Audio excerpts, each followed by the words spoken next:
people and human beings. We're multifaceted. We're not just a simple label that gets tossed into a certain category.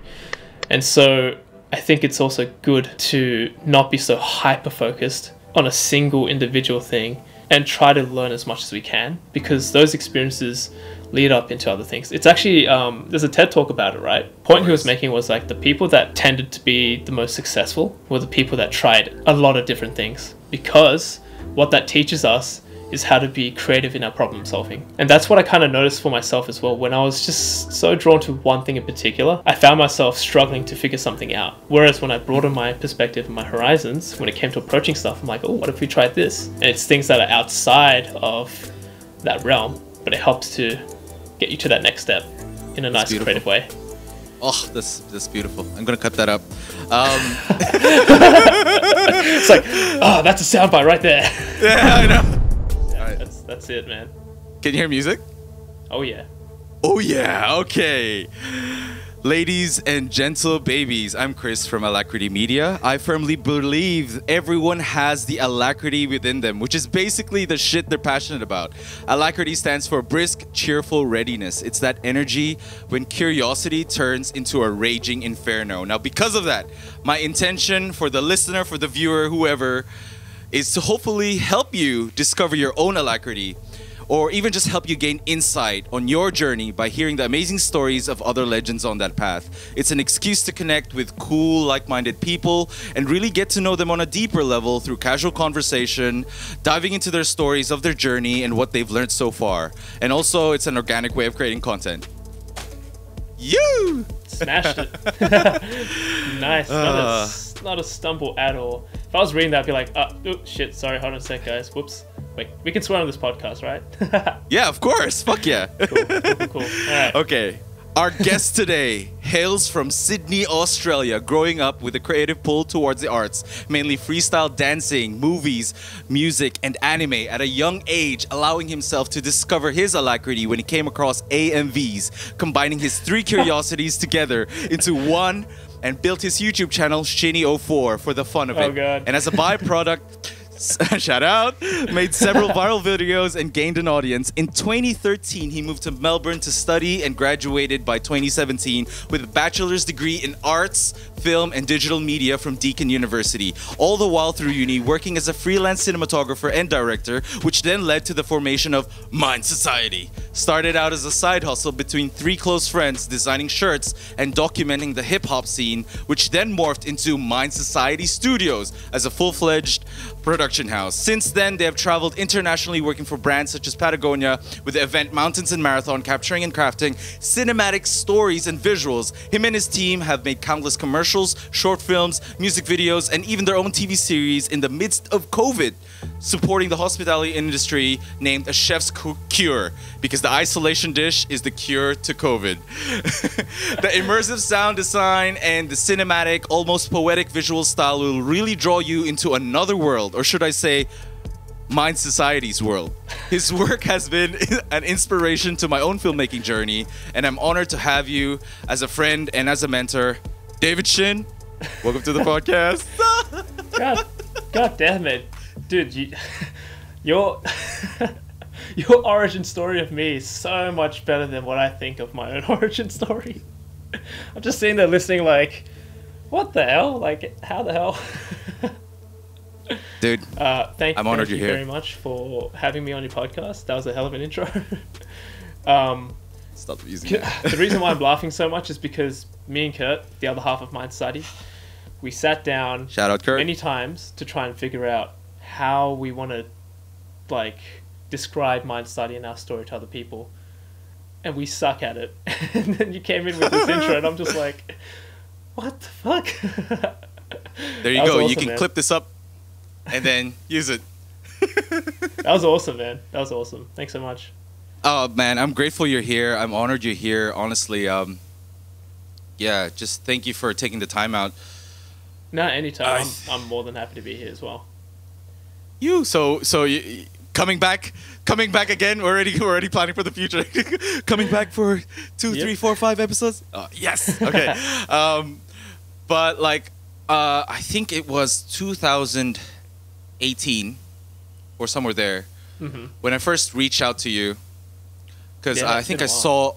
It's been a while. Yeah, it's crazy. I was actually, I've been binging, like, researching a little bit, and I was looking back at our old messages from, I think it was Facebook, because I'm trying to remember, when did I reach out to you? So it was Yeah. 2018, and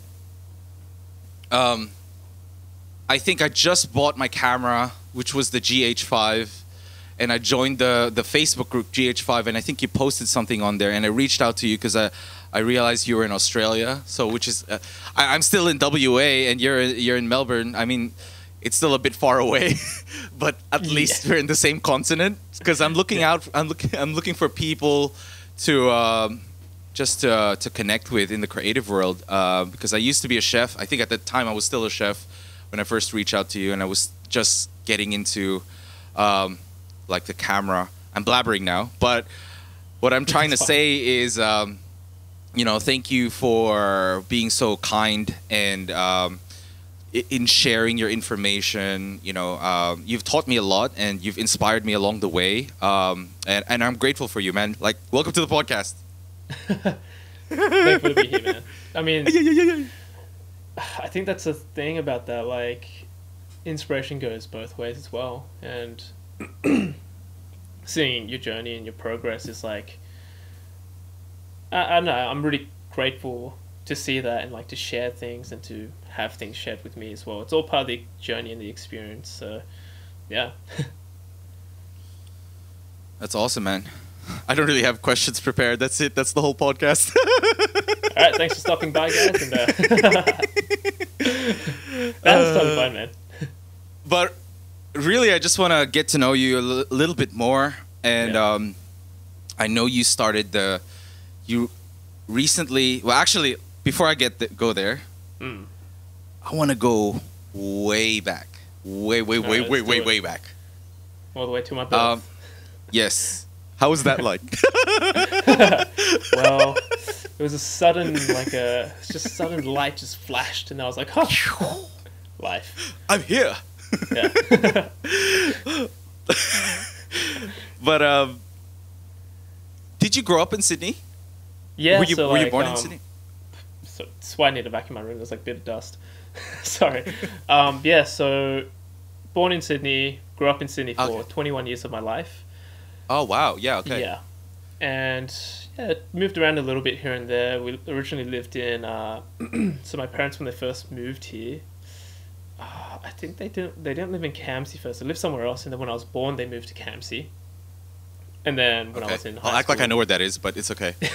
So Campsie is predominantly like an Asian kind of suburb. And then in primary school, we moved to Bankstown, which is like a predominantly like not Middle Eastern, but there's a lot of like Lebanese community and Vietnamese there as well. And then in high school, moved to the Hills suburb, which is a bit more Western and like I guess you could say a bit more bougie as well. Yeah. So all those years were pretty formative in how I grew up and how it affected me as well. Yeah. What do you mean? What do you mean, like, just because of the people you're around in those certain areas? Yeah, I think like on a personal level, on a cultural level, on a social level. So in Campsie, it was a much more lower class Asian sort of suburb. Right. So that would be like, we're just living in like a very small apartment at the time as well. And I remember like, you know, just as a kid, you don't really think about what means you have to survive. You're just living and you're just having fun and enjoying life as it is.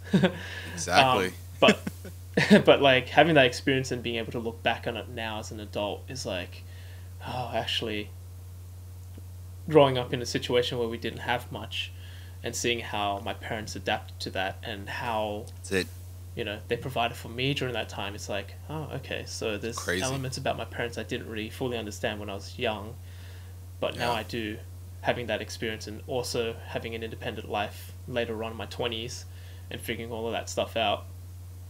And then say in my primary school years living in Bankstown, that sort of like predominantly Lebanese and also a bit not lower class, but like, I guess that's not the nicest term to use, but like socio-economic wise, like it's not like as well off as other places.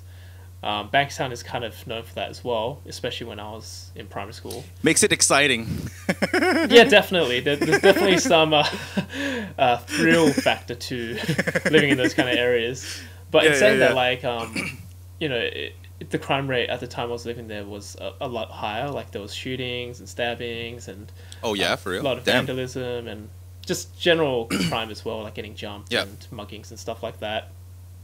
And so for me, being raised around that kind of area sort of taught me, you know, not just to be cautious, but to understand living in those kind of situations, and also how other people live in those kind of situations, and how we can also empower ourselves to be better. And also on a cultural level, just like being exposed to like different cultures and different people is very educational. And I think it's really good just to be open-minded about that stuff too. Because you know how you see in like the media all the time, there's always that cultural fight, and like it's so toxic. So like it's toxic, exactly. Yeah, so like when I say like those suburbs are, you know, dangerous and all that stuff, it's not to say like it's a cultural thing. It's just, it just happens to be that these areas aren't as you know, well off as other areas, and so this stuff is a bit more commonplace than other places. And in general, again, like it's all life lessons. That's it, like, life lessons. And like for me, I've also lived in I've stayed in a few places that were dodgy, to say the least. That makes sense. I lived in Manila for a little bit to study culinary arts, and there's just areas there that, you know, if you go into the wrong street, there's a high chance that you might lose some possessions. A few possessions. But I feel like even in those areas, there's still a kind of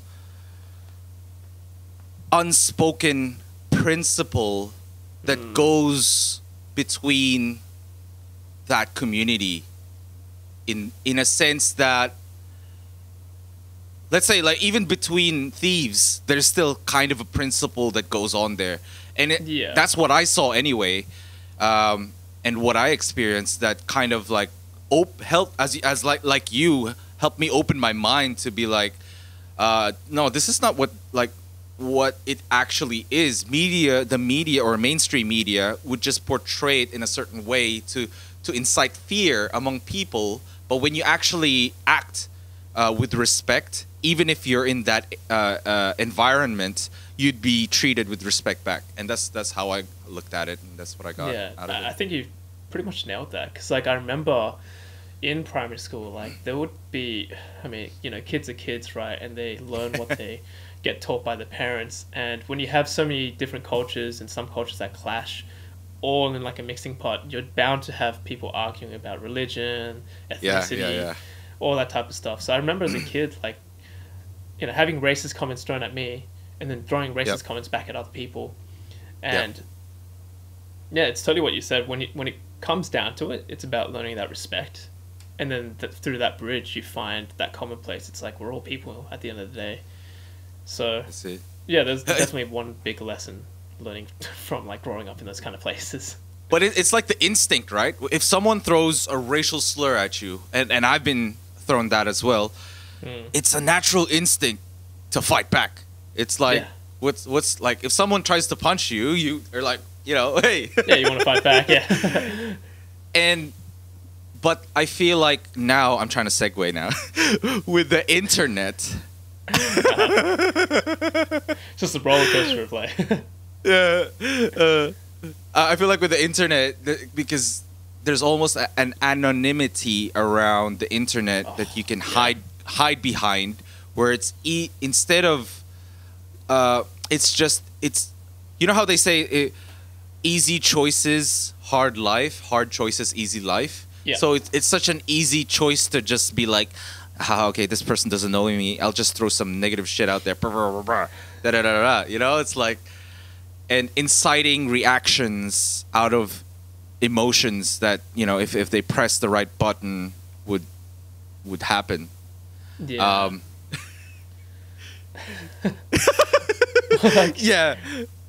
Well, to also continue the segue, so like on that note, I actually did talk about this previously because I just did a podcast with Tommy. Okay. Okay, cool. And I brought up the fact that like I got my first hint of, I don't even want to say cyberbullying because at the end of the day it's just all bullying. So when I did make what do you call it? What is it? Like, you know how people call it cyberbullying, like when you're getting bullied online. Ah, right. Yeah. I mean, it's just okay. bullying. Yeah, like it's just bullying at the end of the day. So when I first made that AMV account, the anime music video account called Shinnie 4, back in the heydays of YouTube. Thanks for reviving that, by the way. No worries. Thank you. Yeah. Second host. No. So like, yeah, when I made that account and I started to get a bit more viewership and like gaining some traction on that account.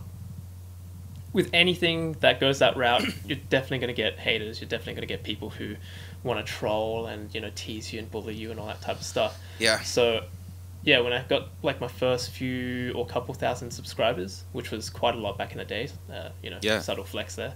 Yeah. So like, so basically what happened was some anonymous people would make a copycat account, like similar name, but just like, you know, for example, like Shinnie 4 sucks or some other random stuff, and then they'll like private message me or like spam the comment section. Oh wow. Like that type of stuff. That's a lot of effort to create a different account. It really is. To think about it, you got to go through that Google account to try to make a new one, rename it to... I mean, back then it was much more easy to make an account because all you had to do was username, password. Oh, really? Done. Oh, yeah, true. Yeah. You didn't have to do the whole Google YouTube link stuff. Like, that was all like later on. But back then it was very straightforward, very simple. You could spam as many accounts as you want. Still effort, though. It's effort. Still definitely effort. And also, like, spending that time to, like, make comments and, like, spam messages and whatever. Yeah. But anyways. So, I guess, like, going back to... What was my point in the first place? So, how did you deal with that? Yeah, how I dealt with that was, like, at first... wow, this is the problem with me. Like, my brain goes like this, and I'm thinking, like, so many different tangents. That's fine, brother. On one end, the way that I grew up was like being in these rough suburbs and areas, but also being helicopter parented, so my parents would try to protect me as much as possible. And the downside to that, and also being a bit spoiled as well, the downside to that is like, if you're faced with adversity, you're left in a spot where you feel super insecure and super anxious. Yeah. And I've been like, you know, kind of bullied, and like I've had conflicts with other kids and stuff, but never something that felt really personal and that directed towards me. Like this directed hate towards me as a person. Yeah. Like, I've never felt that in my life. And I was like, well, because all the other fights and scuffles I've had as a kid is just over stupid arguments. And that's like, that's not really bullying. No, so in this it's not instance, like, Keep going. Yeah. But in this instance, with the whole Shinnie 4 account, like, I took it very personally, and I was sitting there like freaking out, like, oh my god, I need to make backup accounts, and I need to make the accounts before they make the copycat accounts, so that they can't, like, you know. And I was like replying to the comments like, hey, you can't say that about me, and I'm just, you know, super insecure. Like, if you going back and like, I don't know if the comments are still there, but like, just from memory, like thinking back on that stuff, I'm like, wow, you were that insecure, you know. But it's as you said, like, the effort's really more on their end to like do those things to me. And obviously, don't bully people, don't troll people in the first place, don't be an asshole in the first place. But also, for me, dealing with that, it's like, oh yeah, actually, I'm above this. Like, I don't really need to entertain this hate. Like, it doesn't affect me really. Like, at the end of the day, I know what I'm doing, I'm happy, and I'm able to have a good time with other people who aren't assholes. So, you know, it shouldn't affect me, and it doesn't affect me. So after I got over it, I was like, actually, that taught me a really good lesson. That's awesome. Yeah. That's it. Like, it's kind of contradictory because the natural instinct is to defend yourself, right? Yeah. But then it's funny how the more you defend yourself, the more you're kind of emphasizing, wait, am I insecure? Like, because I'm defending. Pretty You know, much. I'm just speaking like also from my experience when that kind. I've had a similar experience as you, where I've been kind of how do you say it? Not really bullied, but like directed into some criticism. Yeah, bully, whatever. And the more I try to defend myself, the more it kind of shines a light on my own awareness of being like, wait a minute, why are you defending yourself if you're not actually that or whatever it is? Yeah. Like I guess it's like knowing your self-worth and your own truth as well. Yeah. And it's like, it almost, those incidents like almost shine a mirror on myself, going like, that's it. Wait, that's it. Like, why am I feeling this way? And who am That's I? it. And then coming to terms And with it's that, great. and then going like, oh, okay, so I do have some things I need to tackle with myself, and that's really all it is. So in a way, thank you, bully, for pointing that stuff out. It's good actually. Yeah. And I the whole while you were telling that story, I was remembering something I saw from, I think it was Gary V, and it's like he was saying something along the lines where like he empathizes with those people that do that. Like, imagine how like you're in such a low kind of state where you put effort to create an account, to make like Shinnie sucks, to write a comment, to make it's so much effort that goes towards sort of like a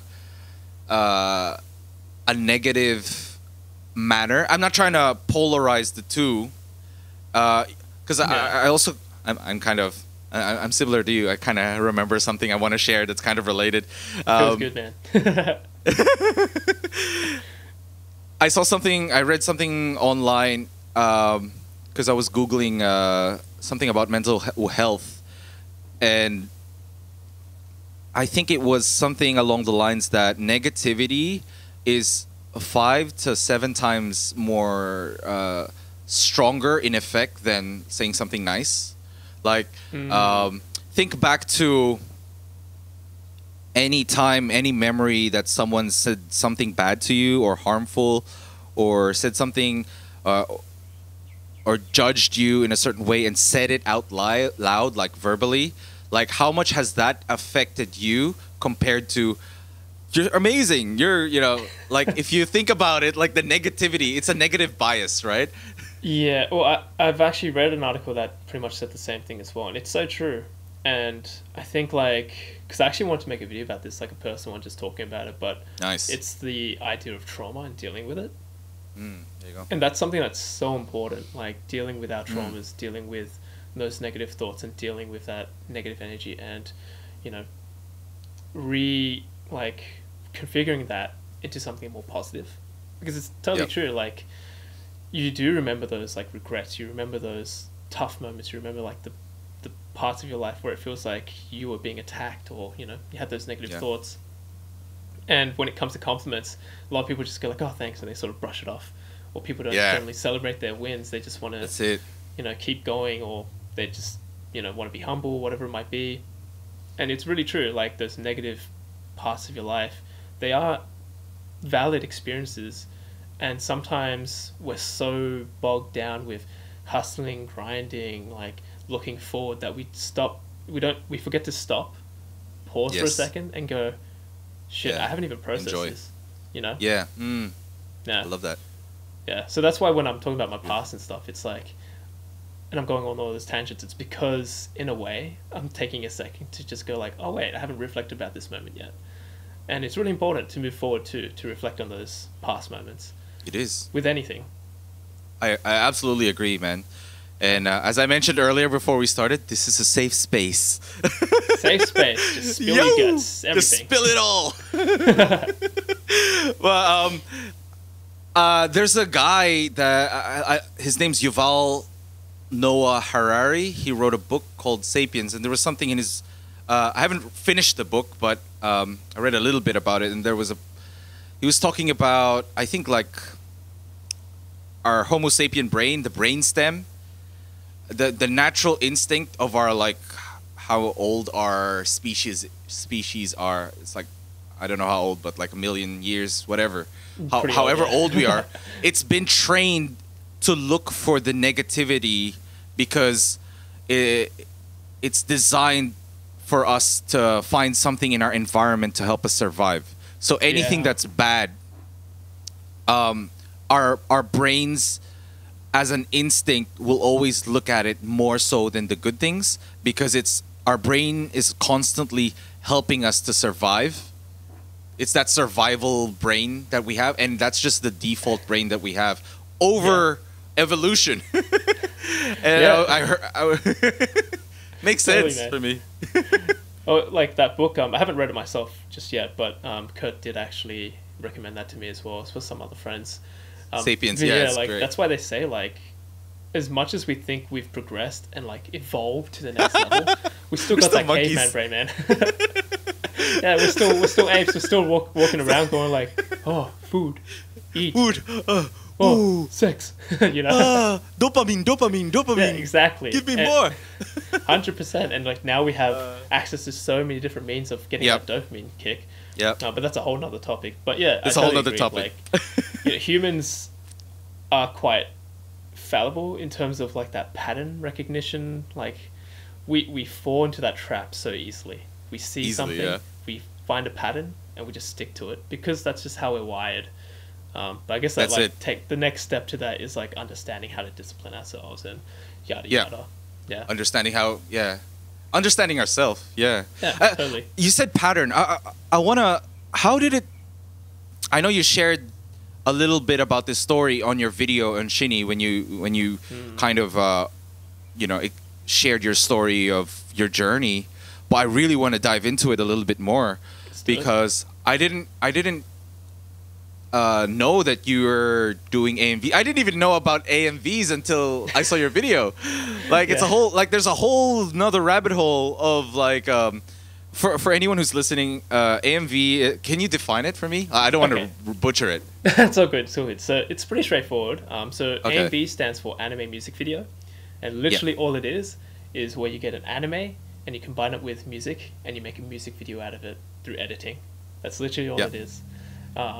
So it's a worldwide community, and everyone involved in that community just gets like a song they like, an anime that they like, and then they make a music video through editing. Yeah, that's really all it is.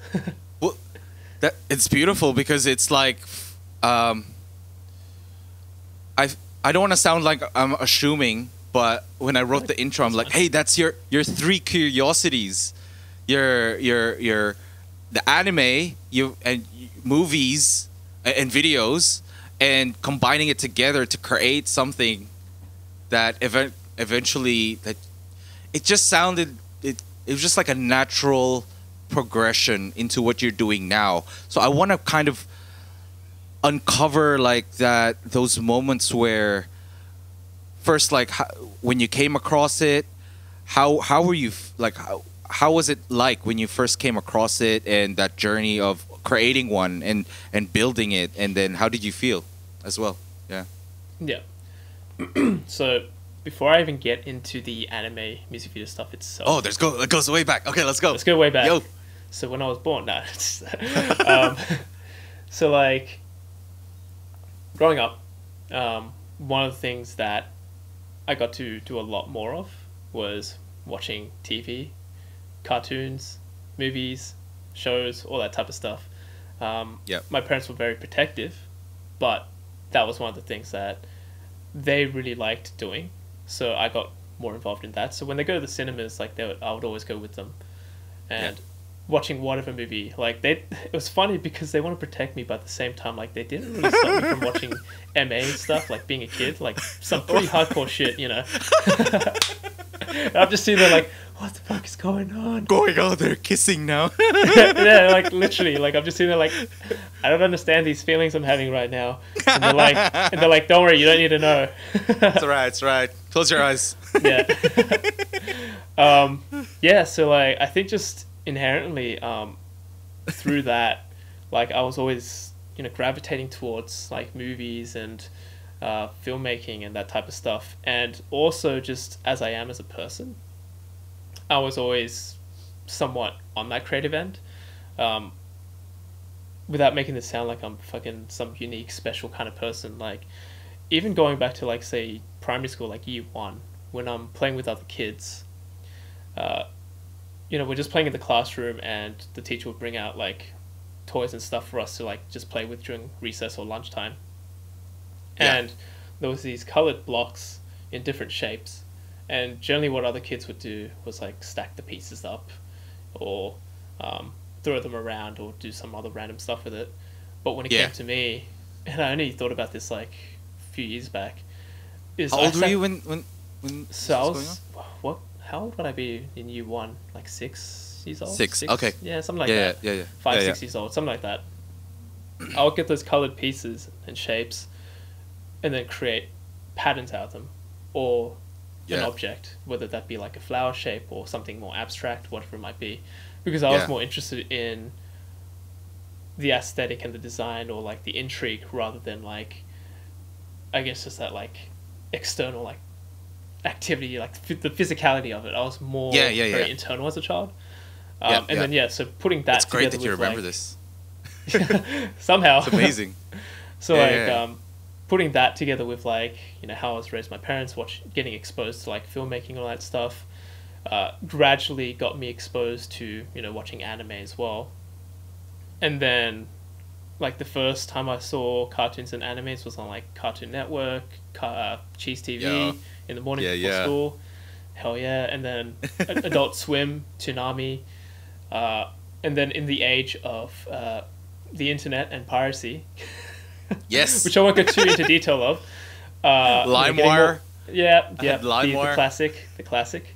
We had more access to that type of stuff. And that was actually where I first saw my first AMV on LimeWire. So I was meant to... Oh, really? Oh, there you go. I was meant to get something else. It was meant to be Naruto. And then when I got it, I watched the video and I was like, wait a second, this is just snippets of the anime, but with like Papa Roach. Or like Linkin Park. Like, what's going on? Like, this is confusing. I'm like, I thought I was going to watch like an episode or something. Yeah. And then that's when YouTube started kicking in, and when Somebody I went online, it up.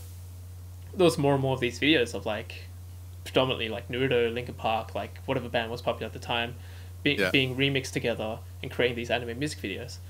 And then I had a couple friends at school who were like, yeah, these anime music videos are so cool, and they started editing.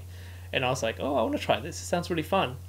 And so I jumped into that, started making my own AMVs, and that's pretty much how it all started. It just became somewhat addictive to be able to have a creative outlet through these means. Yeah. For sure. How did it make you feel? Like every time you created one, and then did you post it on YouTube? Or it was YouTube. Yeah, it was that channel. Yeah, that was the original channel from the Nice. get-go. So that's my original channel that I first made on YouTube, back in like 2007, something like that. Right. Yeah. So I think that was like That's the year dope, after man. YouTube was made. And I like the first time I made AMVs was again like a great feeling because it was that sense of creative outlet.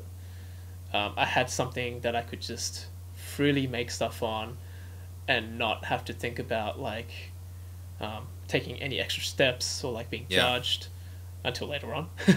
But like, it was just like a sense of freedom as a kid to have a platform where you could just do something that you really enjoy doing.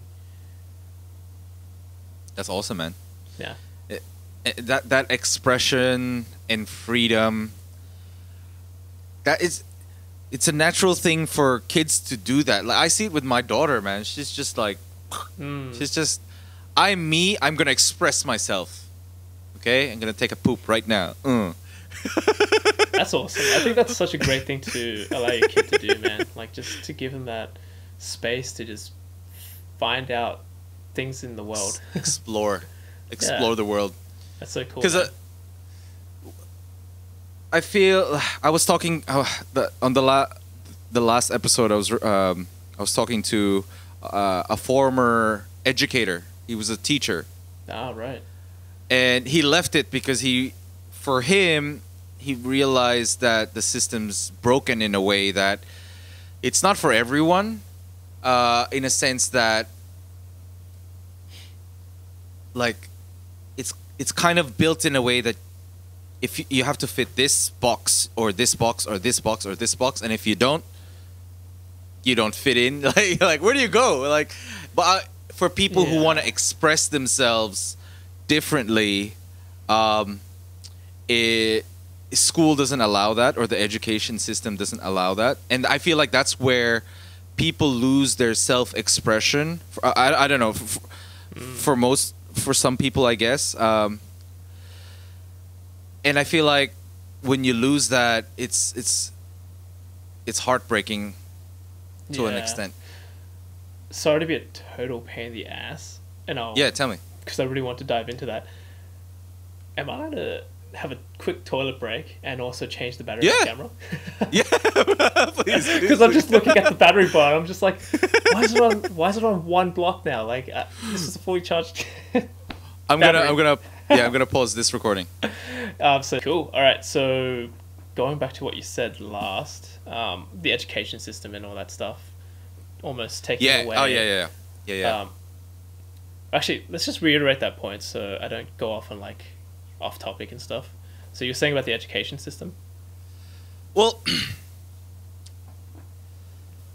okay. Like for me, when I was growing up, it felt like I had to be a doctor or a lawyer or... Yeah, I can relate to that. You know what I mean? Oh yeah. I think it's an Asian thing. I think it's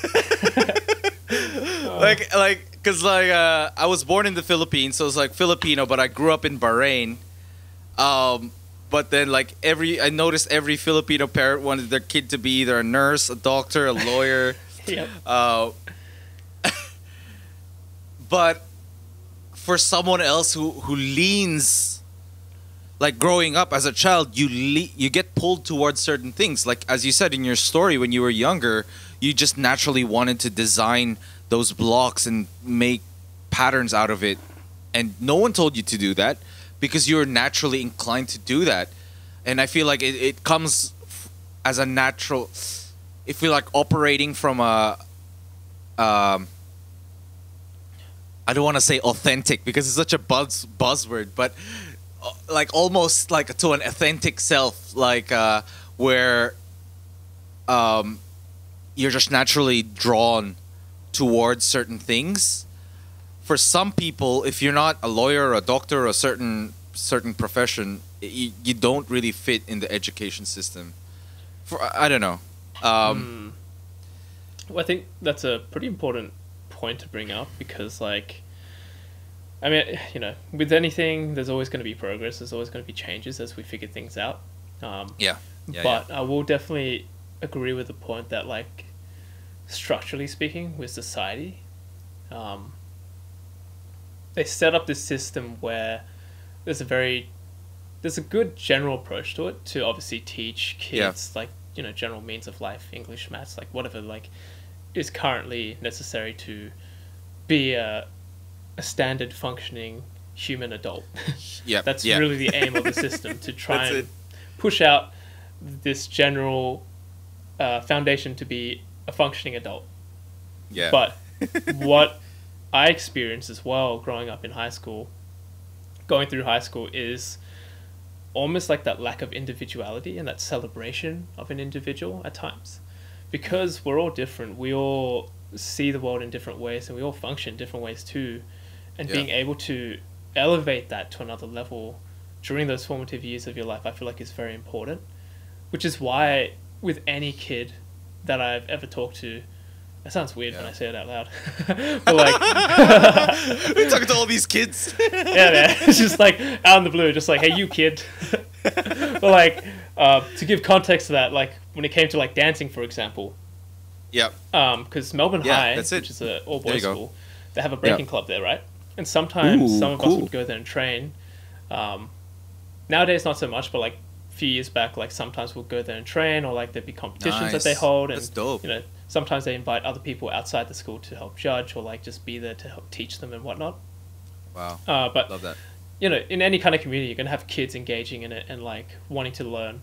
So through those interactions, as an example, I'm always pushing for them to do extracurricular stuff as well outside of school.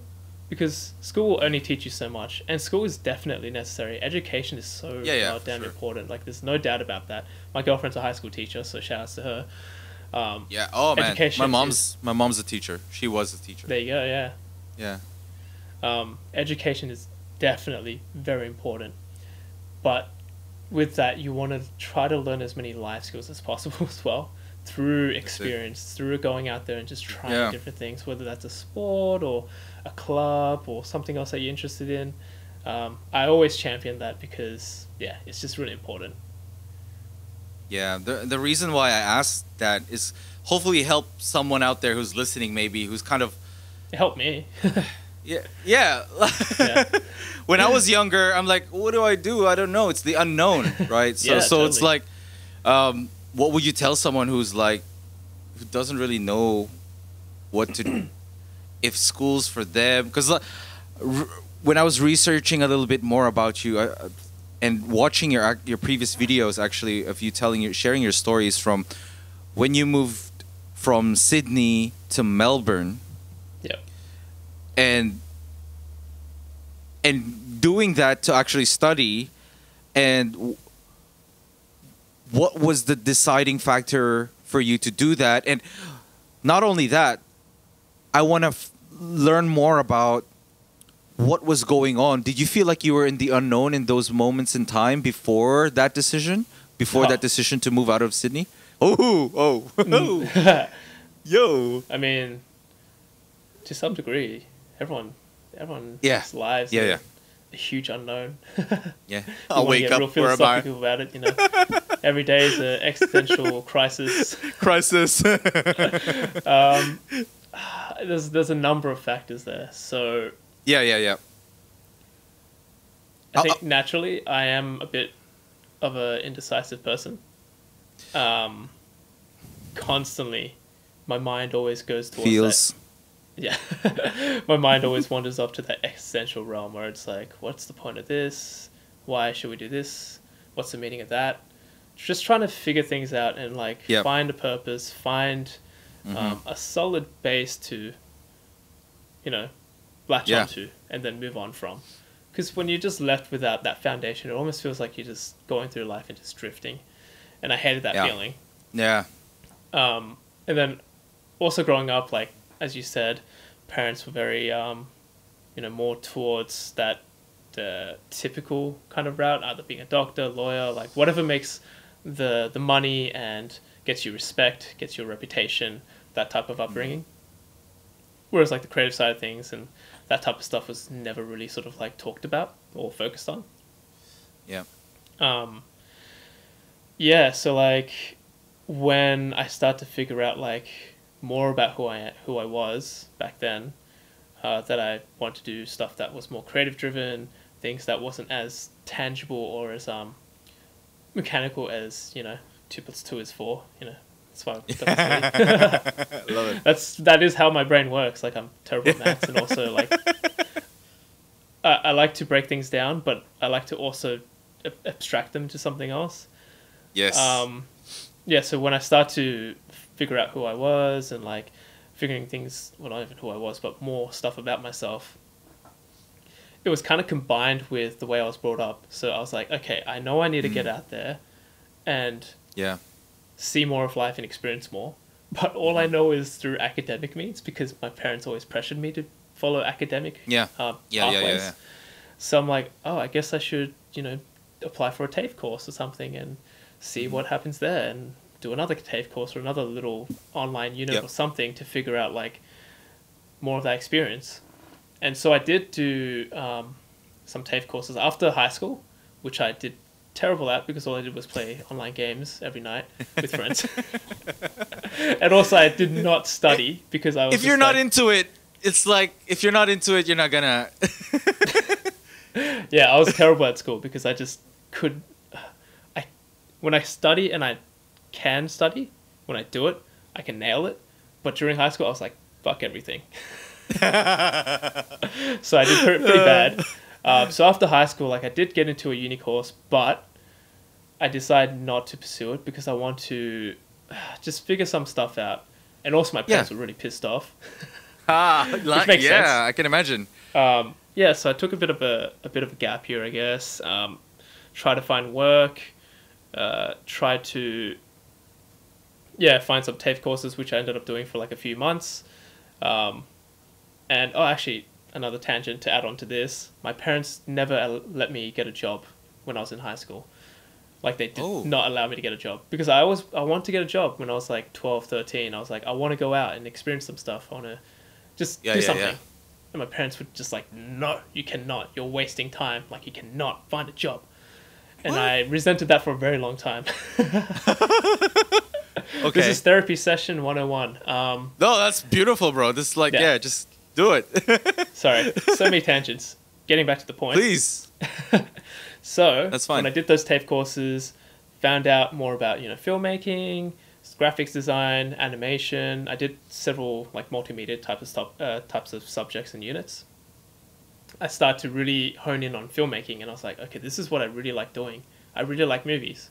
And so I was like pretty set from that point on, when I was about 19, 20 years old, that this is what I wanted to do.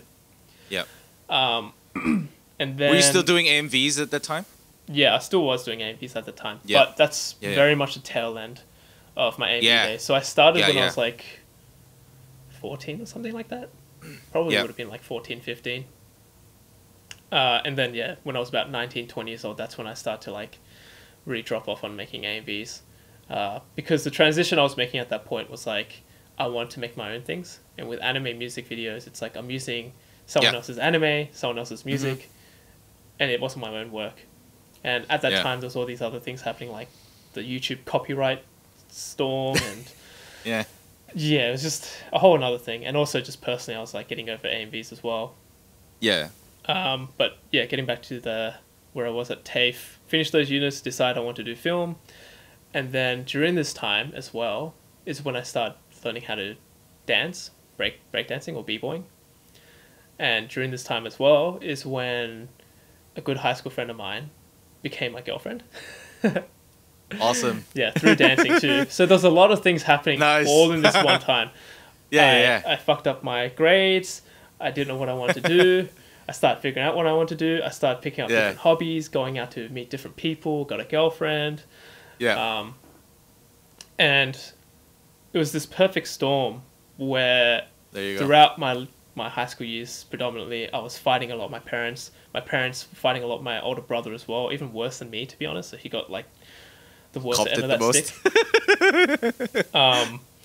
Like every single day, I was just arguing with my parents about anything I was doing in life, whether that was who I was seeing, what I was doing, my own personal ambitions, whatever it might be. And it was just constant, like just hours on end every single day, and I just hated it. Yeah. And I just, my dad in particular, he's a very, very stubborn person. And like the way I like to describe, I won't say I like to describe him. The way I describe him, unfortunately, is like, when you meet those toxic people in your life and you go like, man, I need to cut them out of my life and move on. And you cut him out of your life and you move on. You're like, great, cool. None of that negative energy. He's kind of like those people. But unfortunately, he's my dad. Yeah, In saying it's hard. It's hard. I get it. Yeah. In saying that, over the years I've come to accept and understand and acknowledge where he's come from.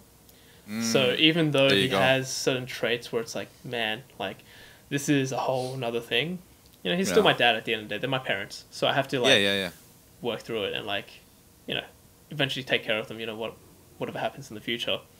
Yeah. Sorry, going back to the story again. So when I was about 20, 21 years old, this would have been like 2011 to about 2012. Heaps of fights, heaps of arguments, all those things were happening in my life.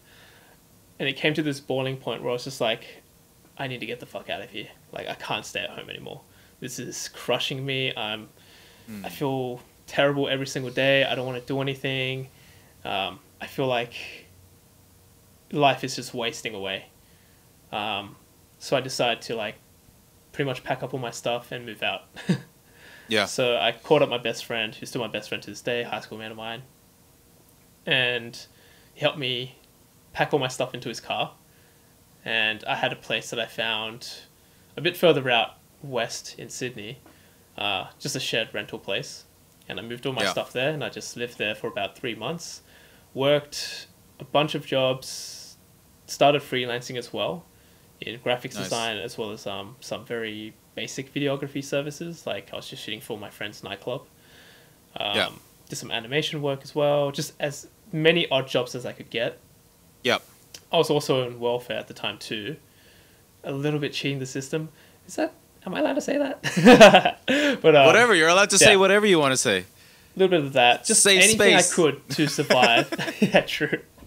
Just anything I could to survive, and to also just Yeah. get out of that bubble that I felt like I was trapped in. That's it. So I was doing graveyard shifts like days in a row. Like one time, I pretty much worked for about 70 to 80 hours straight.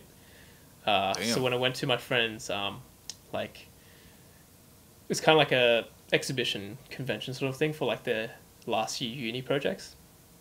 Yep. They hired out, like the uni hired out like a massive warehouse, and they get like international guests and other stuff to like check out like the industrial design products that they all made for their uni projects. Yeah. And I went to that because like it's for my best friend, and I almost fainted. Well, I practically did faint. Oh, because I was just so you didn't exhausted. sleep. Yeah. Like I'm like, okay, I'm not gonna miss out on this because it's for my best mate. Like I'm gonna definitely be there. But I worked 80 hours straight. I had barely any sleep. And yeah, I was just like pretty much at the end of my ropes by that point. But this was all to serve that purpose of like, I just want to get out of that bubble. I want to be completely independent. I want to sever my ties and just do my own thing. And also what was happening during that time was, I know I'm jumping around a little bit, but by this point, I would have been going out with my girlfriend for about a year. And she decided to move down to Melbourne because she wanted to switch up her life as well, because she was without going into too much detail, like she was also figuring out like what she wanted to do. She felt like she wasn't as happy being in Sydney. She had a sister that lived down in Melbourne, so she wanted to like change it up a bit, have a change of pace, and figure out what she wanted to do. And so we decided like, okay, why don't we try long distance? So we did that for about a year and a half. And then while all this shit was happening at home, that's when I decided to like move out further in Sydney, work a bunch of jobs. And the 3 months of that, working all these jobs, living in Sydney, paying rent, living away from parents. And this is about a year and a bit into the long distance relationship with my girlfriend. I decided, you know what? I'm going to move to Melbourne as well. Yeah. A bit because of her, honestly. Yeah. Because of her as well. But I just felt like I couldn't imagine what I would do in Sydney by that point. I had a good group of friends. I had an amazing group of friends. Yeah. Social life was great. Like, my work was going good too. But it just felt like something else was missing. And I felt like... I know that. You know, maybe if I joined up with her, maybe if I went to a different city, especially a place where it's like very focused on like the cultural aspects as well as like the art side of things as well, because Melbourne's known for like arts, films, whatever. Yeah. So I thought, what if I pursued that and also tried a shot at higher education, which is the uni course at Deakin. Yeah. And also they had a pretty cool entry where you don't have to show your grades. All you have to do is just like write a script, do a little exercise, and then they'll see if you're down to do the film course. And so it ticked a lot of boxes for me, and I was like, all right, you know what? I'm going to make the move. I'm going to jump down to Melbourne. That's awesome, man. Did you choose Deakin University because it's named after Roger Deakins? You know, in hindsight, most likely. At the time, I actually chose Deakin. That's pretty good. I didn't actually think about that too much, but it makes a lot of sense. I have no idea about the Deakin, the history of Deakin University. By the way, I'm just playing. No, it's good. It's good. So I chose Deakin because at the time they had probably one of the most up-to-date and best filming facilities in all of Australia. They had a motion capture studio. We had Red Epic cameras. Nice. Just a lot of gear in general, a lot of access. It was very practical too. So this is the thing I struggled with Sydney universities at the time that I was trying to enroll for like a uni course. They were very theory based, and it's just like it didn't make sense to me. I don't operate like that. Yeah. Yeah, like I understand like going through uni as well, and I'll go into this whole topic about higher education for like filmmaking and stuff in a second. But for me personally, when it comes to learning something like filmmaking, theory is definitely important. Like understanding like film language, the vocabulary, learning how to break things down and rebuild them back up. But it just didn't make sense to me that like you're not really going at it from a practical lens, like pun intended. Like actually picking up a camera and getting those theoretical lessons and then applying it into the real world. It just didn't make sense to me because like I went to Sydney's film open day and I was asking about the course and they were like, I'm like, oh, how much of this is practical? And they were like, oh, actually this film course is mainly theoretical. And I was like, what the fuck? It's like Seriously? reading about push-ups. Yeah, literally. That's actually what it is. It's like, this is how you so if you want to do get push-ups. abs, read about them first, and all you have to do is just keep reading. And it's like, it just kind of blew my mind. I was like, that makes zero sense. And I found that most of the unis in Sydney were kind of like that. Where UNSW and Macquarie, I think, were like probably the more practical ones. But even then, it was very theory based. Yeah. Yeah, and then so when it came down to looking at the unis in Melbourne, Deakin stood out to me. Latrobe was like another choice, but Deakin stood out to me because, again, they had really good facilities, but also the way that the units in the course were structured was very practical. And that was like, it was just like a no-brainer. I was like, that sounds good to me. That's the same reason because I also did uni, but I left after 2 semesters because I was doing a lot of shit I didn't need to do. And like, yeah, they were teaching me like a lot, like we had a art subject. Like I was painting in one class. I'm like, I want to be a chef. Why am I painting? But like, it was fun. It was fun at the time. But I'm like, I feel like I was just wasting a lot of time in doing things that I didn't need to do to become a chef. So I moved to a specific culinary school, which was also part theory, like 50%. It's 50-50. One week you're doing theory, the next week you're in the kitchen for the whole week. So you're actually cooking the shit.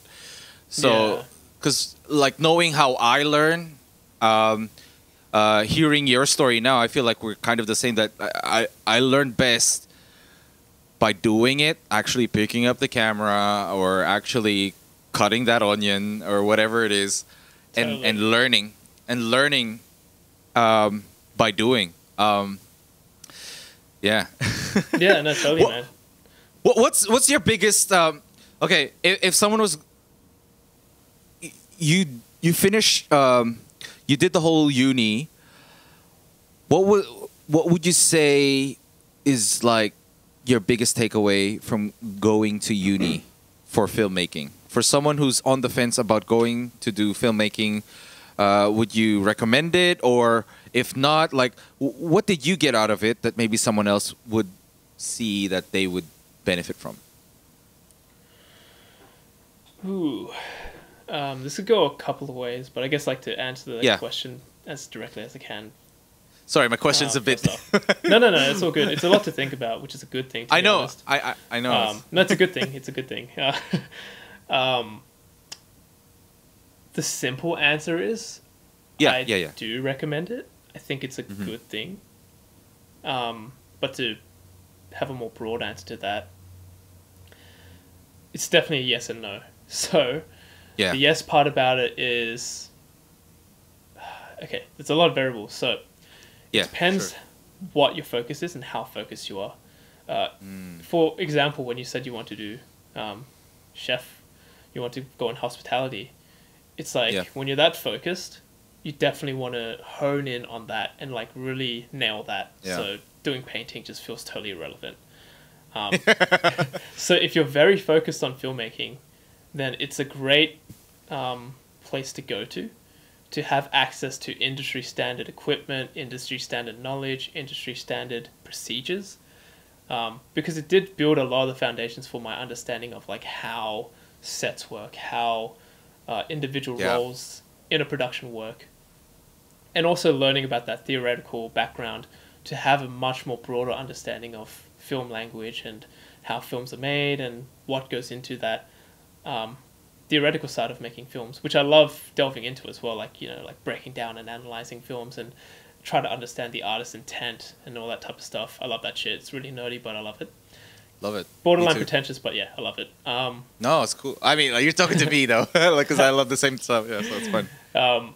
Yeah, and then on the flip side, the other aspect is like experience, as we both commonly are drawn to, is one of the best teachers. So going out there and, you know, working in the field can teach you so many valuable lessons that film school can't. For example, the business end of things, the money side of things, actually having real life experience working with individuals, clients, failures, hardships, all that type of stuff. Not to say that you don't fail all of these hardships in uni, but that real life consequence of putting yourself out there. You don't really get that in uni because it is a safe space to like learn and stuff.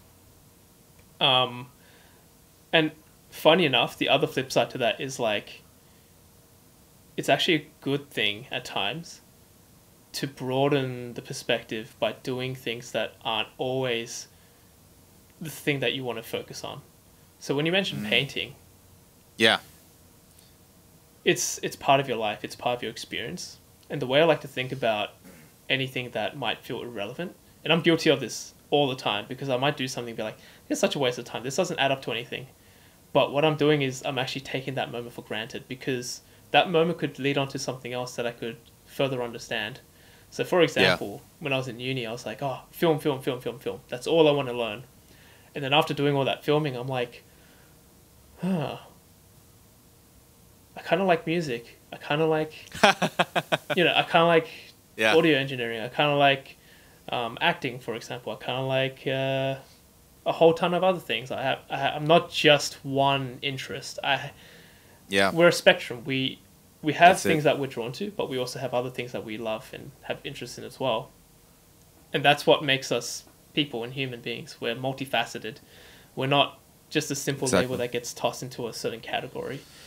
And so I think it's also good to not be so hyper-focused on a single individual thing and try to learn as much as we can, because those experiences lead up into other things. It's actually, there's a TED talk about it, right? And essentially the point that the guy's making is how the people who are the most successful... Who was it? I can't remember the guy's name. I'm really bad with names, by the way. That's fine. But the point he was making, and I'll try to find the video after to send to you, but the point he was making was like the people that tended to be the most successful were the people that tried a lot of different things. Because what that teaches us is how to be creative in our problem solving. Yeah. And that's what I kind of noticed for myself as well. When I was just so drawn to one thing in particular, I found myself struggling to figure something out. Whereas when I broadened my perspective and my horizons, when it came to approaching stuff, I'm like, oh, what if we tried this? And it's things that are outside of that realm, but it helps to get you to that next step in a nice, creative way. Oh, that's beautiful. I'm going to cut that up. It's like, oh, that's a soundbite right there. Yeah, I know. No, but as you were saying that, there's a guy who wrote a book called Business of Expertise, David C. Baker. And he said, there's a line there, and he said, like, basically the basis of intelligence is pattern formation. So there's a pattern again. There you go. Yeah, it's you're taking things from complete and Danny Gevirtz, the filmmaker YouTuber guy, he was also sharing like creativities, basically gathering things that doesn't seem to make sense and putting them together. Yep, so totally. That exploration, and he has this concept of he calls it inspired viewing, where he spends like a couple of hours purposefully looking at videos or whatever, like movies, that inspire him, and he gets like screenshots and builds his own like shot deck, Yeah. sort of mood board where he can go back to whenever he feels uninspired. And I thought that was brilliant. And it makes me want to. I should probably start doing that. I highly recommend it as well because, and again, this is something I'm guilty of too. When I first got into filmmaking, that's when I really sat down and went like, oh, like, all right, let's observe the world. Let's observe and take in as much as possible. And whatever comes to mind, write it down. I had notepads just filled with like just random sentences. I'd be on the bus going to work or meeting up with a friend, and then I'd see something outside the window and be like, that's an interesting moment. That just kind of spurred a random idea in my head. I don't know what that's going to be useful for, but I'll just write down anyways. That's it. And like, you know, I have all these journals just on my shelf here filled with random shit over the years. But the guilty part is like same going back to the whole like being hyper focused on something, which is good, but also you get that tunnel vision. You start blocking out everything else around the world, in the world around you, and then you end up like missing out on so many other experiences that could have added to your overall life experience. So I've been making that more of a habit again in the last couple of years to like note down my thoughts, my experiences, things I've come across, because it's all in the end like forming who you are and your perspective, and it also adds to that creativity as well. Yeah. Speaking of creativity, can you share a little bit more about your? I know you made a video about this already, your creative process, but like, let's say this is a selfish question because I want to kind of hear your. How do you go about creating content or videos or stories, or do you pick things from your consistent like your ongoing list in your journals, or do you sit down and set up a time where you actually brainstorm or research on your own? Because I'm kind of in the moment right now. What I'm doing is I'm trying to build a system or a workflow to put in place for myself to create an engine for me to create content, create videos, whatever it is that I'm doing, but build it in a way that's for like that works best for me, because I know everyone's different, right? So and I want to hear a little bit about your side and your world. My questions are so like, sorry, man. No, I love the questions, man, because like they're broad, but they're also very specific, and it really leaves me to like a lot to think about, which is awesome, man. Like I love those kind of questions. It's a very broad one. Okay, I'm just trying to calculate in my head how am I going to tackle this one. Okay, let's say okay. So there are various ways to make it very simple. It kind of goes back to my previous answer of just like anytime an idea pops up in the head, just note it down. Write it down. Straight away. Just note it down. Or at least try to remember it so that when you do have a space to note it down, note it down. Whether it's a dream, whether you're on the bus, whether you're at work, talking to me, talking to other people, whatever it... Any moment, if you have an idea, note it down. Because those moments are fleeting, and sometimes there's a gem in there. It doesn't really matter. That's the first, simplest way to put it. When it comes to that discipline aspect, I'm a bit of a mixed bag, because I really do believe discipline is such an important strength to have in life, because Jocko Willink yes sir, discipline equals to freedom. Sorry, I stole it.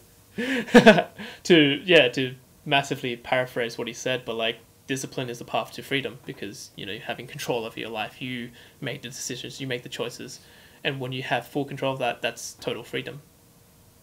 I love Joko. And the way I was brought up as well was like to be disciplined. I did taekwondo, martial arts, be disciplined.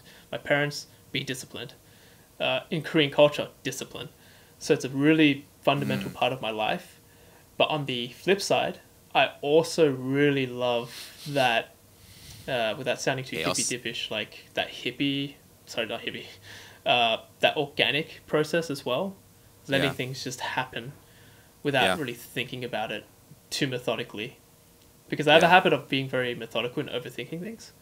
But sometimes you just have to have that space where it's almost like you're just opening yourself up to the world and letting things flow in and flow out. If something happens, it happens, and that's just life. In terms of like that creative process and really sitting down and making it into an exercise, I did do some of that, and I still do that every now and then, where actually we never released this, but I dubbed it the Creative Corner. Exclusive. You what? I dubbed it the Creative Corner. Okay, nice. And what I basically did, and this is more specifically tailored towards like writing scripts, is Wow. Okay. in a nutshell, it's an exercise built to create characters and to create stories around those characters. So for example, you get a random bunch of names, awesome. and then you have to describe those characters in like a single sentence without going to physical attributes and stuff like that. So you have to kind of give them like a backstory, but only in like 2 sentences. Yeah. That's Yeah, awesome. so it's a creative exercise to see how quickly you can do it, and also where you can draw inspiration from. And It then you have to reminds write... me. Yeah, sorry. Go ahead. Oh, and then the other part of the exercise is like you get like random words, and then you have to fit that character into a narrative in like 2-3 sentences with those words. Dope. Yeah. That's dope, man. Yeah, so that's like I guess like a more tangible kind of process that I can go through for that creativity. But yeah, it really does differ from time to time depending on like the context, like whether it's a client project, whether it's like my own creative project, music video. There's different processes for each. So for example, the client, that could vary as well. If they come to me with an idea, then I'll bounce off that idea and like present my own. When it comes to music videos, for example, I might have a backlog of ideas from like those journals or other things I've experienced, or something I've created, but I'm like, oh, what if we turn this into a music video? Yeah, so really, creativity is a massive ocean to pull from. It is. Yeah, it really is. That's for sure. I think, yeah, and I think it's just like, really about opening your mind up to the vastness of creativity that allows one to be as creative as possible, because it's that tunnel vision all over again. When you get hyper focused on one single thing, you block everything else out. Yeah. Yeah. By the way, that process you were talking about, the creative corner, it reminded me because I was listening to Quentin Tarantino on the Joe Rogan podcast, and he has a similar process. Did you hear it? Did you listen to that episode? Yeah, I heard this. I haven't listened to the full podcast yet, but Yeah. I listened to like a bunch of snippets, and I was like, oh yeah, shit, that's true. Yeah. It reminds me of his process as well. I think he just does this. Yeah, he spends a certain amount of time creative writing and just Yeah. But I just wanted to say, I forgot what I wanted to say. Sorry, I'm sorry if I like didn't fully answer that question. I feel like I could answer No, that that's much fine. better. That's beautiful. That's beautiful. Like I don't really. It's not a right or wrong here. It's just more of like exploring. Yeah. But like, there's definitely a better way to put it, with that creativity and that creative process. Right. It's like, for me, right. Okay. Yeah. Oh no, Go you ahead. go. Sorry. Well, like right now, what I'm kind of trying to experiment with batching, like similar to your creative like corner. I'm gonna try and batch. I'm gonna spend like an hour or 2 or 3 just writing down ideas, and I'll just leave it there, and then and maybe when I feel like a certain idea pops, or I resonate with a lot more, okay, maybe expand on that, and then I'll research a little bit about it, and maybe I'll write if I really connect with it, and then I'll put it like on a next. It's like I'm putting it through a filter. Like okay, you go through, and then mind you, I'm still kind of doing it right now, so there's not much there yet, but. I'm kind of experimenting with this process, and then once I have a bunch of ideas, I'll batch film like 3 or 5 of them, and then see how it turns out, and then leave it alone, and then batch edit all of that. just so I can kind of like make stuff in scale to an extent, without and sort of have a consistency with it, even though it doesn't really sound consistent. Actually, in addition to that, and that just reminded me of one of the other things I was going to say. It's what happens when you go on tangents, just forget shit halfway through the point I'm trying to make. Like, what am I talking about again? Now, before I forget again. So, what I like to do, and I found this to be very effective for myself in particular, going back to that point about what I said before about, writing down as many ideas as possible and just experiencing life and jotting those ideas as well. Yep. I found that if you're drawn to something, make it. Just go and make it. It doesn't have to be perfect, doesn't have to come out the way that you visualized it or intended to. It could totally come out the opposite way you wanted to. But the fact is you found an idea, you went out and made it. That's it. And now you have almost like a testing grounds to be like, hey, that was actually pretty cool. I could develop this later on. Or, you never know, a week, a few months, or years down the line, you're like, hey, I did this thing a couple years back, and I really like that idea, but now I have the means to execute it at a bigger degree. Yes. So the way I've treated like every single idea I've had, even if I've already executed them, it's like, there's always more out there. There's always more things you can do with any type of concept or idea. Something as simple as a person walking down the street. That's an idea, but there's so many other things you can do with it. So it's like, just because you made it doesn't mean it's the end of it. There's so many different pathways that you can take to create something. And that's why I think it's very important that we try to make something out of the ideas that we have rather than just sitting on them. That's it. Yes. Yeah. I love that. Action focused. Yeah. Very actionable. That's it. Yeah, because we can always we can just sit on the ideas and it's just until it gets all dusty. Exactly. A close friend of mine. Yeah, go and on top of that, and to put the final point on top of that, that's another way to get more ideas because you've done the idea. There you go. And then now there's more pathways. So it evolves. It evolves. It's not like you create an idea and then that's the end of it. When you're actually creating it, it leads to more ideas. It's exponential in a way. Exactly. I love that, man. That's beautiful. Thanks for sharing. It reminded me. I have a childhood friend growing up, Kevin Brent. He's a fashion photographer. He's in Bahrain now, but he used to be in Manila. And there was a moment in time where he was doing a lot of test shoots. Yeah. And he purposely, he was intentional about the place he lived because I think his rooftop was, it was just great, perfect for his aesthetic. It was like white, like old, not pure white walls, but like old, like there was like texture to the walls, and his look. And his space, he was in an ideal situation to consistently have test shoots, and he talks about the right kind of practice where he goes into each shoot sometimes like not having a specific thing in mind, but like almost pushing the line or the needle forward in a sense that okay, maybe I'm gonna push this whatever he's trying to experiment with. Maybe this angle a little bit too far to see what works, and I'll try it like, cause he's also a gamer, like a professional gamer, like he competed. I think I watched that snippet actually, the one you're talking about. Okay, yeah, I did watch it. Yeah.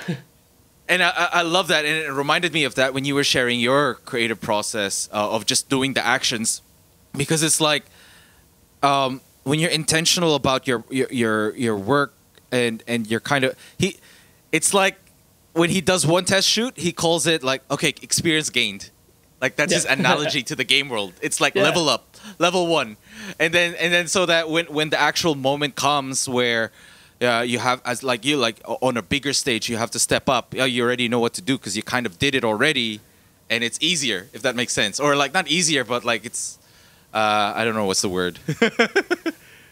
It makes me laugh because in a podcast that me and Kurt did, actually this would have been like a month or so ago. We were talking about stagnation and stuff. I think it was that episode. Okay. But I think I listened to a bit of that. Yeah. Yeah. So like on that games topic, like I actually used that example with Kurt, and I talked about like the skill tree in games. So say when you're learning like different skills and magic and stuff like that, you learn level 1 kick, for example. And then as you level up, you learn level 2 kick, level 3 kick, level 4 kick. So you're still learning the same thing, but you're leveling up in that aspect. So I used that metaphor with Kurt, but it was like, nah. Because like he hasn't really played those kind of games with like that kind of... yeah. But again, that just goes back to the whole point of like, I love that guy used that analogy because it showcases such a broad way of thinking that he's using something outside of filmmaking, gaming and stuff. That's it. To utilize that for a creative sense. And it's just like, there you go. That's creativity comes from everywhere. And I tell this to Kurt too, that as much as we label ourselves as, we're creatives, we make art and it's all la la la happy stuff. Creativity comes in all types of sizes, looks, feelings. Someone who works, say, as a lawyer or a doctor, more corporate, whatever you want to call it, they're all creative in their own right too. It takes creativity to solve the problems that they're in. We all have creativity to some degree, and if you just marry that all together, then I think you found like the nirvana of creativity. No one should really put themselves in such a strict category of like, I'm a creative, I'm not a creative. We're all creative. We all go through life figuring things out differently, but that's creativity. That is what it is. So don't hold yourself back. Yes, don't hold yourself back. Yeah. It's what's gonna separate us from the robots. From AI. When AI eventually comes and takes over the world. Like you touched on it a little bit when you're talking about problem solving. The creativity aspect is what helps, problem solving, going into business as well, and like using our talents and our skills and what we do, and also using that in the business space where you're actually a lot more creative. You have to be creative to solve problems, to provide solutions, to be of service to your potential clients or whoever it is. 100% agree, man. That's really what it is. And like, just going back to the conversation with Kurt, it's just like, it was interesting to see how that label can hold someone back.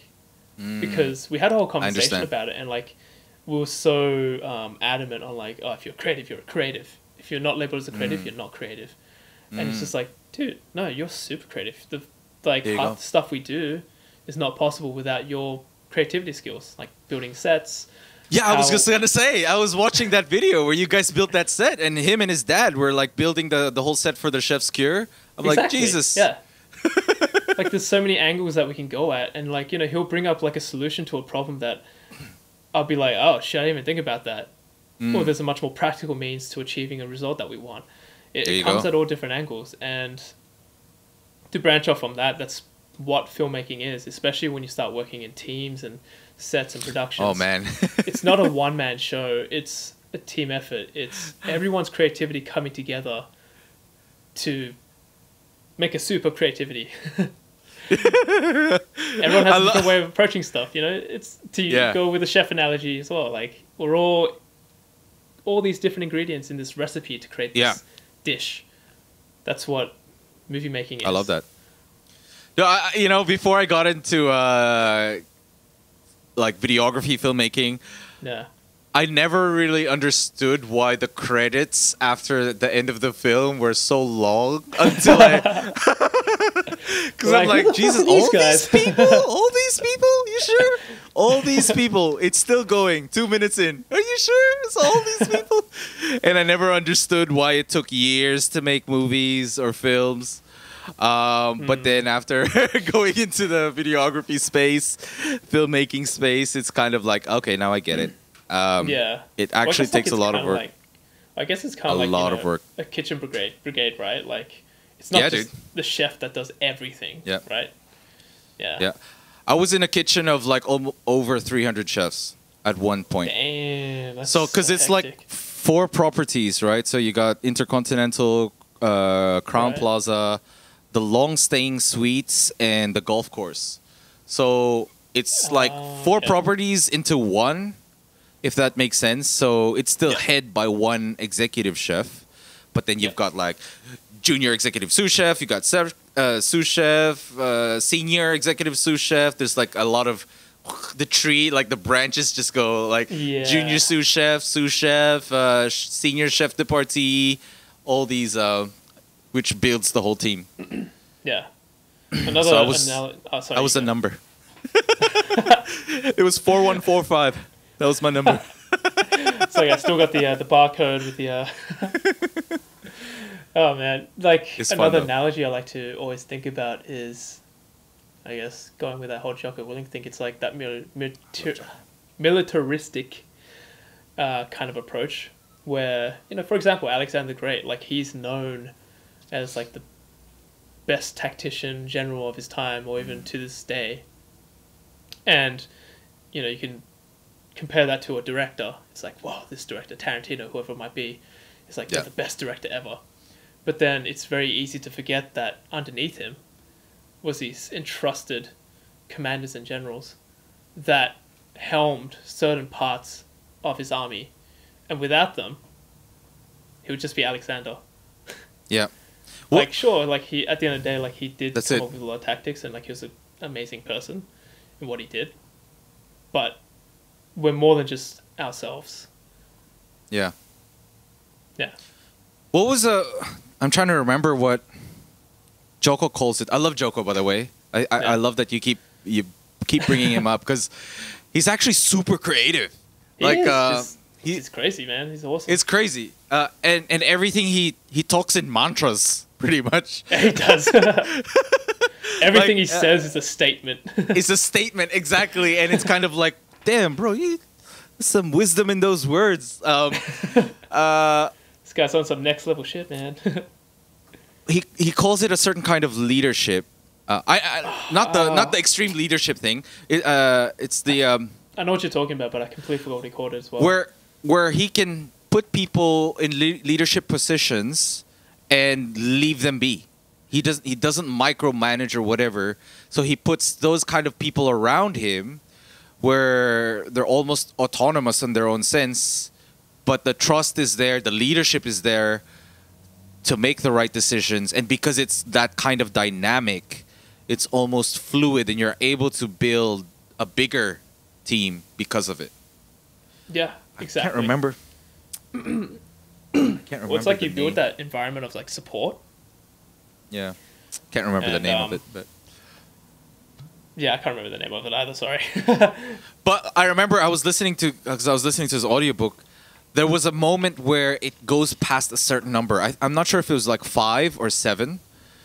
But if you go past like 5 or 7, like the communication isn't as effective as it is if it's less than 5 or less than 7. Yeah. So it's got to be like that certain number of people, and then you can kind of what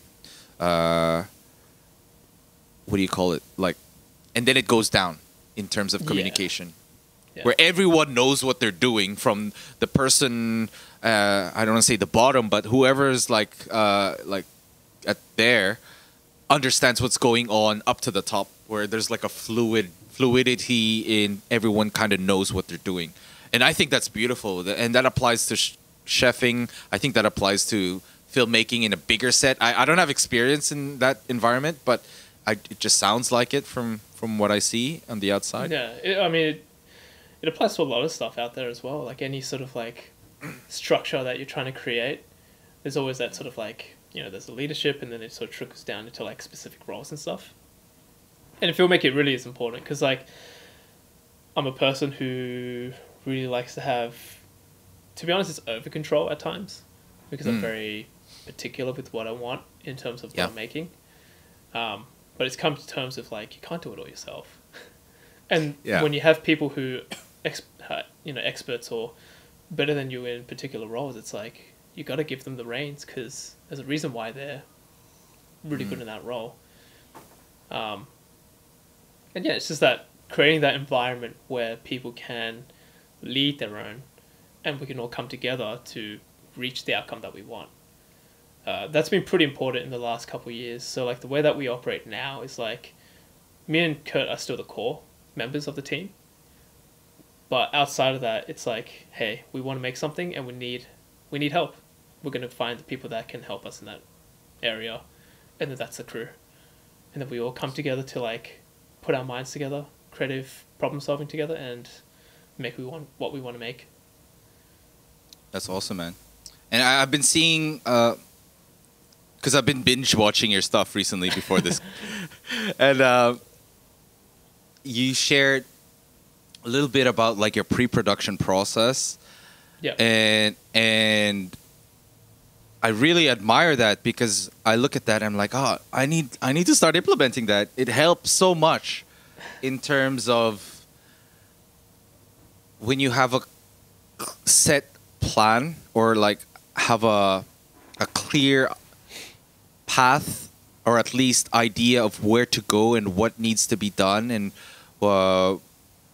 and have things ready or put in place. We call it mise en place in the kitchen, or have things ready. So that when it comes to production, because production is like, let's go, it's go time. Exactly, and anything can happen. 100%, man. And that's the thing, like the prep work in the filming context, like pre-production is usually like half the work, and then 10% is the filming, and then the rest is post. Post, yeah. So like, yeah, sorry, you were saying. Yeah, no, go, keep going. Sorry. Oh no, just pretty much reiterating what you were saying. Like, the prep is very important. Well, I feel like we keep going on the same thing, but I just wanna. It goes into the kitchen as well. I said the mise en place, put in place. Yeah. If you think about how kitchens are able to put out food at scale so fast, it's because they prepared everything before as much as they can. So like the broths, the sauces, the stocks that take long. Dude, shout out to those guys creating that ramen broth, man. I think they're baristas. They're not even chefs or something. Yeah. I was watching that episode and I was like, dude, they're making a proper broth from scratch. Shout out. Yeah, they did. It was pretty crazy. But dude, I learned so much about hospitality like through watching like obviously like hospitality shows, but also just working with chefs as well. It's so crazy to see like how similar the process is really in the industries. That's what I mean by like it's so cool to like go out there and experience as much as possible, because it's like you're gonna see some of the same things but in a different context, and I find that so exciting. Yeah. Sorry, man. In 10 minutes, I'm gonna pause it for a sec, if you don't mind. Okay. sorry, bro. Because all of a sudden, my wife's there behind the thing. She's like, "Oh, the smoke alarm guy is gonna test our smoke alarms." Like, right now.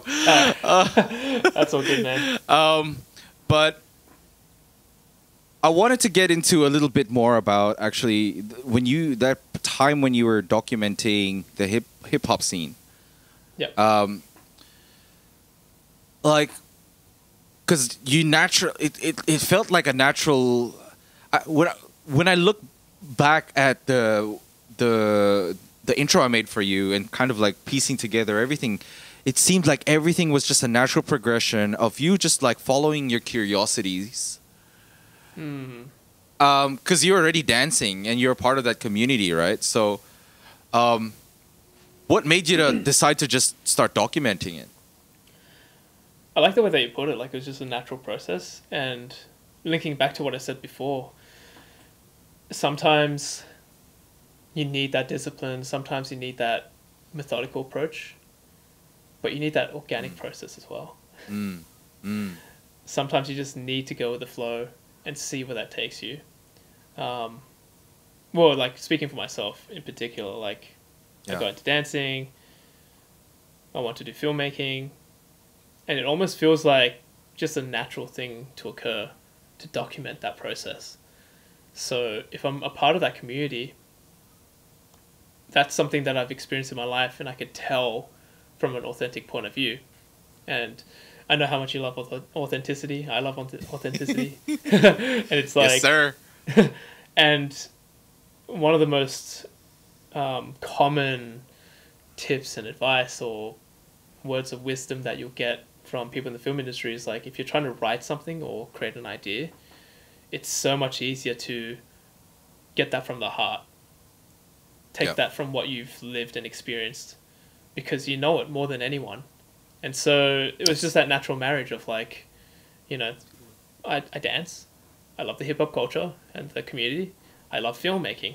So I was like, oh shit, let's put these two together and make something. So the way that Mind Study first started was like actually between Kurt and Nang. Nang was our lead designer and also awesome dude, good friend of mine, does like graphics design, artworks, filming, the whole shebang. Like, he's really good. Shout out. Originally they wanted to create a brand, and then I was living with them too in a shared apartment, and I was like, oh, actually this sounds really interesting. I do film, let's do this all together. And so we decided to document the hip-hop scene and artists in the Melbourne scene as well. So that's kind of how Mind Study originally started. Yeah, I remember you sharing that on I think a previous podcast or one of your videos. It's all jumbled now because I've been binge watching. I've probably talked about it a bunch of times because like it's great though. Yeah. Thanks. Because like the other element to that is for me personally, filming dances and learning how to dance has taught me so much about capturing movement, and filming is really capturing movement. Wow. And for directing as well, it's really helped me a lot because understanding how the body works, again, it just goes to that wider perspective thing. It's like, all right, now I can approach this in a way that I can choreograph it in a specific way that I learned through dancing. How important is movement or capturing movement in the process of filmmaking to creating that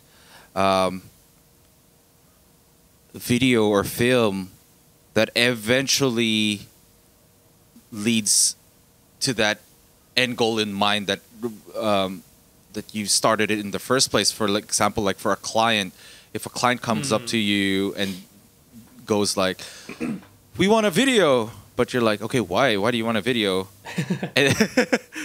How important is like capturing the movement in the process of creating that? My questions are so... No, it's so fun. Because there's a couple ways I can answer this one as well. Okay, yeah, please. And I have whichever very comes to mind. specific examples for this one. I'll go into that first, actually, before I forget. So, when we were first transitioning into actual filmmaking service for Mind Study Studios, we pretty much cold messaged different companies, different brands, whatever, even if it's completely outside dancing. Yep. So we're moving into filmmaking work, general filmmaking work, where our portfolio was very dance orientated. Yep. But by chance, this company called FNS, good friend of ours, we hit them up and they chose us to do a video for them because they appreciated that we were coming from a different angle. So they didn't want just the run-of-the-mill, like, oh, they've done car videos before, they've done, like, client videos before. They looked at that video stuff, and they went, oh, like, you guys do dance stuff. That's interesting. I want to see what you guys make out of this. And so we were so appreciative of the fact that, like, someone was... That's awesome. ...this open to us to allow us and pay us to make something for them. And it just goes back to that point about, like... you don't have to be specifically tailored for something. Sometimes being in a different realm allows you to bring a different level of creativity or a different side of creativity to that specific problem or situation or whatever it might be. Because you were following your curiosity and your genuine love and interest for the certain thing, which led to that. I feel like it sounds like it. Totally. In terms of like specifically about the movement itself, there's a couple of ways to think about that as well. So with dancing, it's obviously a very expressive form. It's the person embodying a type of art. So they're expressing emotions, a story through their movement and their dance. And when it comes to making films, that's what they are. They're stories. They're a capsule of emotions. And it's translating that into the filming platform. And the other side to that as well, from like a more physical point of view, is like, again, understanding how the body works in a compositional, if that's a word, lens as well. So when I was filming a lot of dances, I was able to figure out like, okay, what angle best suits this type of emotion or this expressive movement? Am I going to shoot this move from a wide angle on a tripod to showcase this meaning? Or am I going to get close, really tight, from a low angle and capture just this part of their body doing that movement to capture this meaning? So there's a different way that you can look at all these different types of movements and translate that over into filmmaking to craft a certain emotion or a certain type of story. Like for example, I think in the ballet video, there's a move that she does where she sort of opens up. And I wanted to shoot low angle, nice and close, to make her seem really big, like she's overcoming something. Whereas if I shot that from a wide angle really far away, it's almost like she's isolated. You know? I can see that. Like you've shot it that way. So through that, it taught me a lot about like just translating certain things into different realms. That's beautiful. Very intentional. Very, very intentional. And I love that, man. I love your work. Thanks, man. No, really, like that's part of the reason why I reached out to you, because I'm like, teach me your ways. I love your work, and I genuinely do, because of, as you said, like you're really intentional with the way you create visuals and using each aspect, such as movement and the whole medium in itself. It really inspires and me and a lot of other people for sure.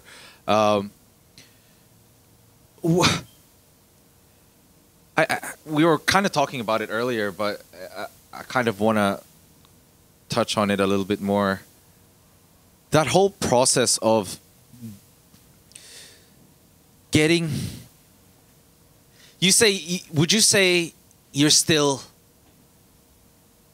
What would you tell yourself 5 years from now? 5 years from now? Yeah. As in like telling my future self? Yeah. Because I got asked this and I'm curious. Oh shit, that's a hard question. Okay, if it makes it easier, what would you tell your older or your younger 5-year-old self? Because that's the more commonly asked question. Yeah, I know, right? I got it mixed up. When someone told me that, I'm like, oh, I'll tell my younger self. No, I'm asking you. Oh, shit. That's a good question, though. It is. It really makes you think about... It's a forward-facing question. Yeah. What would I tell myself? I'll answer the easier one first. So what would I tell myself, my younger self? Yeah. Just live life. Experience as much as you can. That's probably the simplest thing I could tell myself. And the most valuable lesson. Yeah. I'll leave it at that, actually. Nice and simple. That's beautiful. For my future self? Kind of the same, to be honest. I think as I've matured over the years, I hope I've matured. I feel like the more years go past, the more I keep telling myself, man, live life in live sorry. Go ahead. Live life intentionally. Make every moment a moment to remember. And also remember every moment that you have. Yeah. That's beautiful, man. I think I'm just gonna leave it there because the other guys, yeah. That's all good, man. That's all good. David, thank you for coming on the podcast. Tell the people what's happening, where can they reach you, and yeah, how can they find you? What's happening right now? Working on some little projects. I can't specifically publicly. Sorry. You can't say it. I can't specifically talk about it just yet, but Okay, it'll be that's something fine. that's coming out kind of soon. Exciting. I actually have this stuff right here on the table, Hey, you. which you Zoom can't in. really see, but they're storyboards. Oh, beautiful. Working on a music video that we're going to be shooting next week, actually. Ooh, shout out. That's also something I can't fully disclose just yet. Yep, that's fine. But it's going to be a fun one. We're building another set for it. Exciting. But yeah, if you guys listening on to this podcast want to find me, you can find me on Dimension, SHIN for the N, not SION, on Instagram. You can find me at Mind Study Studios on YouTube, our website. And also, if you want to just personally find me on YouTube, there's Shinnie04 as well. If you want to see, oh, hey there. If you want to watch my AMVs and like future stuff that I make, whether that's reflections, vlogs, whatever. Awesome, man. That's pretty much it, yeah. Legendary. Appreciate that. I'm just gonna stop the recording here. Thanks, So man. good.